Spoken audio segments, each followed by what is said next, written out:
When South Africans told Ghanaians that go back to your country and fix it, this is what they meant. Let me explain to you. In 2015, in the history of Ghana, in Nkrumah Circle, there was a serious flooding that happened. And during the flooding moment, there was a leak in a fuel station. There was a leak in the fuel tanks on the underground of a filling station. During the leak, there was flooding, severe flooding that was happening on the surface, and the leak happened underground. We had a massive fire explosion, petrol mixing with water, destroying properties and claiming over 150 lives at Nkrumah Circle, Kwame Nkrumah Circle in Accra. That time it was Mahama that was in power. 2015, go and check.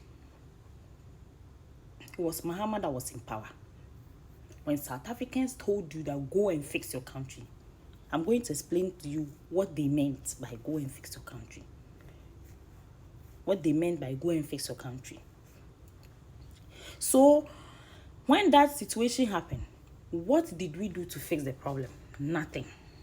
As usual, politicians came talking, even pastors made it a spiritual problem. And then they just sat on social media, lazy journalists, sat on social media, blah, blah, blah, blah, blah, blah. They don't do any investigation.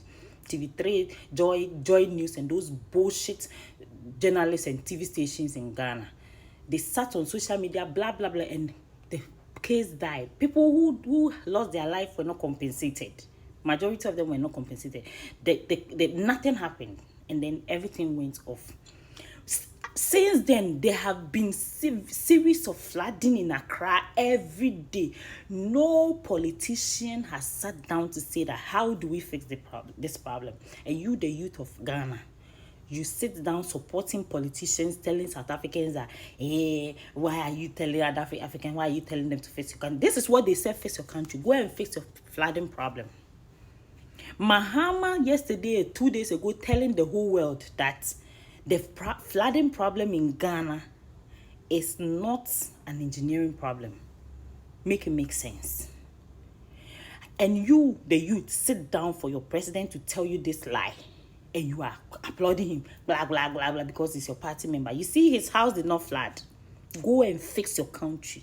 Go and tell that man, your president, fix this flooding problem for us so that we can live in Accra peacefully. A young man photographers, equipment, his photography equipment has been destroyed by the flood. This thing is affecting individual lives. Bad decisions taken by politicians. It's affecting individual life. You that you live in Accra, that your house is flooded. Do you think this is not an engineering problem?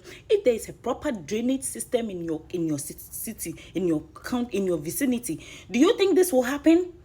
I have a lot to say. I am going to do a full video on YouTube because this thing needs more attention. How do you tell me this is not an engineering problem? And you, dumbass people, sitting down clapping for this statement. How can you believe this story? This is what South Africans are telling you. Go and fix your country. Mahama is interested in what is happening in South Africa, and he's forgetting that there is no proper drainage system in Accra. When Cecilia Dapa has stolen 58 million, he told us that he was coming to arrest these people. All right, what happened? When we talk, you come and tell us, oh, why didn't you start doing MPP time? No, I'm starting now. What stops me? We will talk about the problems in this country, because this is what you need to go and fix.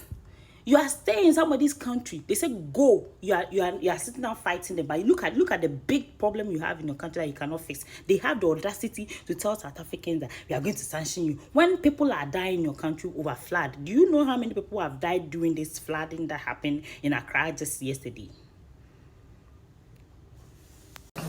The flooding in Accra is not an engineering problem. It is just a problem of indiscipline. It's not an engineering problem, it's a problem of indiscipline. We have drains, and everybody says, why don't you do sealed drains? But the problem is when we do sealed drains, people drink sachet water, they eat papaya in those styrofoam plastics, and they just dump them anywhere. And these plastics wash into the drain, and they go and block the drain. And so if you have to unclog the drain, you have to remove all the drain covers and clean it out. You clean it out, you cover it again. In the next 3, 4, 5 months, they have clogged again. But that is not even the major problem. The major problem is the location of Accra. You have the Kwapim mountain range, and you have the Atlantic Ocean. Before people came to Accra, you had the Lafa stream, you had the Densu, you had the Sakumo stream, you had the Kole stream, you had the Odo stream. All of them were rainwater that falls in the mountains that flow through to the Atlantic Ocean. Then you come and build a city in the path of those streams. What do you expect the streams to do? And even if you build, leave the causeways. If you come to London, you see the canals in the city. If you go and build a house in that canal, where will the water go? It will go back into people's houses. Unfortunately, Nanan Misremu, our traditional rulers are selling plots in streams.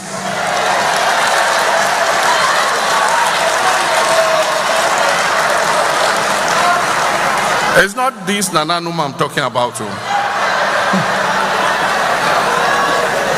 We have places they call Ramsar sites.